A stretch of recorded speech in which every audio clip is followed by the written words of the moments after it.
You pull your phone from your pocket. One tap reveals the exact minute rain will fall. You decide to cancel your outdoor plans. It is a minor inconvenience for your afternoon. But for our ancestors, a wrong guess meant certain death. Imagine standing in an open field with no radar. Your only warning is the subtle scent of the wind. If you find your body sensing storms before they happen, welcome to Whyzer. Subscribe to our tribe because we decode the ancient secrets in your skin. Knowing the sky was once a vital survival requirement. Our ancestors were masters of the natural barometer. They did not have satellites or high-speed data. They had the behavior of birds and the flight of insects. Ancient humans watched the sky for more than just beauty. If a hawk suddenly dropped its altitude, people took cover. High-pressure air is dense and easy to fly in. As pressure drops, birds fly lower to find denser air. They are essentially swimming through a sea of changing atmosphere. This is why you feel a strange heaviness before a summer storm. Your ancestors watched ants move their larvae deep underground. They saw bees rushing back to the hive like a frantic commute. Nature was a living, breathing dashboard of atmospheric data. Small plants like the scarlet pimpernel were crucial tools. This flower would snap its petals shut in high humidity. Ancient farmers called it the poor man's weather glass.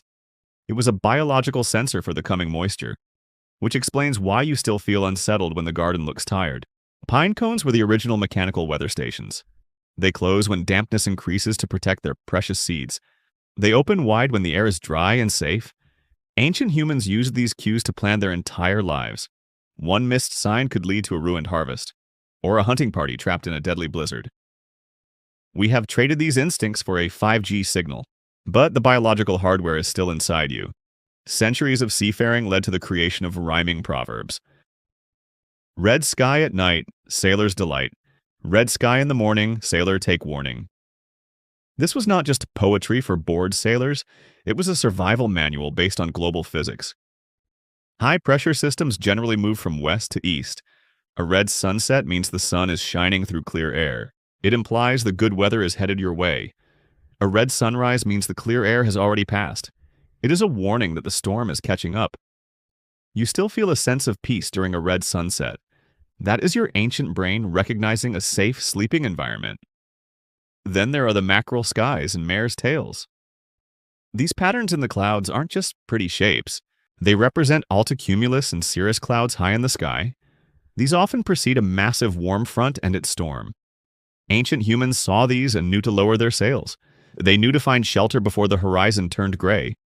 Have you ever seen a halo around the moon? It looks like a ghostly ring in the night sky. This is caused by light refracting through ice crystals. These crystals live in high-altitude cirrus clouds. They are the leading edge of a frontal system. A halo meant rain or snow was coming soon.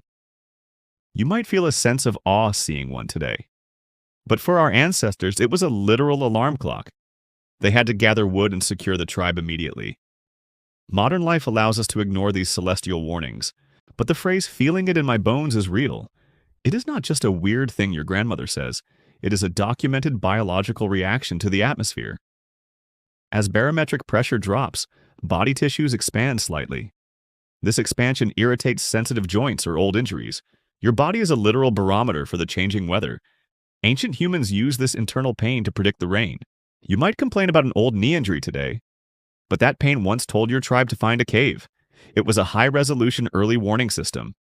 Then there is the smell of the rain, that earthy, fresh scent we all love so much. It is caused by petrichor and ozone. Plants release oils that the soil bacteria then consume.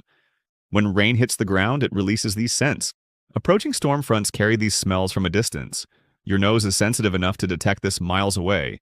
It is a chemical signal that life-giving water is near, or that a dangerous flood is on the horizon. This is why the smell of rain feels so nostalgic. You are remembering a survival cue from 10,000 years ago. Before scientific offices, people relied on the almanac. Poor Richard's Almanac was a household Bible for many. Benjamin Franklin used astronomical cycles to predict the seasons. These books were the only source of long-term planning. They used sunspots and lunar phases to guess the weather. Their accuracy was barely better than a coin flip. But for a farmer, a 50% chance was everything. They timed their planting and harvesting by these pages. It was the beginning of our obsession with the future. We desperately wanted to control the chaos of the sky. Then came the mid-19th century and a massive shift. In 1854, a member of parliament made a suggestion. He thought science might soon predict the weather. Specifically, he suggested a 24-hour forecast. The House of Commons famously erupted in laughter. They thought the idea of predicting nature was absurd. It was seen as a joke or a fantasy. But Robert Fitzroy did not find it funny. He was a British naval officer with a vision. He founded the first meteorological office in history. In 1861, he published the first ever forecast in the papers. He used a new tool called the telegraph. This was the moment human communication surpassed the wind. For the first time, data traveled faster than the storm. Observers at coastal stations wired their local pressure data. They sent wind speeds and temperature readings instantly. Fitzroy created the first synoptic view of a moving storm. It was the birth of the modern world. He also used the Beaufort scale to standardize reports. This allowed sailors to estimate wind by its effect. Whitecaps on the waves meant a specific wind speed. Smoke rising vertically meant a dead calm. It was a bridge between folk wisdom and hard data. Ancient humans also looked to the animal kingdom for help. Frogs croak louder as the humidity in the air rises. They need to keep their skin moist to survive. High humidity means they can be more active. Their chorus was a biological siren for the coming storm. Indigenous groups like the Polynesians were the ultimate navigators. They didn't need a compass or a digital map. They felt the ocean swells through the hull of boats. They watched the migration patterns of specific birds. They could navigate through unseen storms with total precision. This was not magic or luck. It was high-frequency observation of the natural world. Today, we look at a screen for our answers. We get frustrated if the app is off by 10 minutes.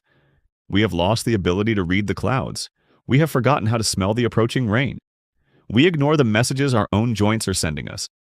But you are not malfunctioning when you feel anxious, when the sky turns a certain shade of green. You are just remembering how to be an ancient human. Your ancestors survived because they were brilliant scientists. They studied the wind, the animals, and the stars. They turned the environment into a living library.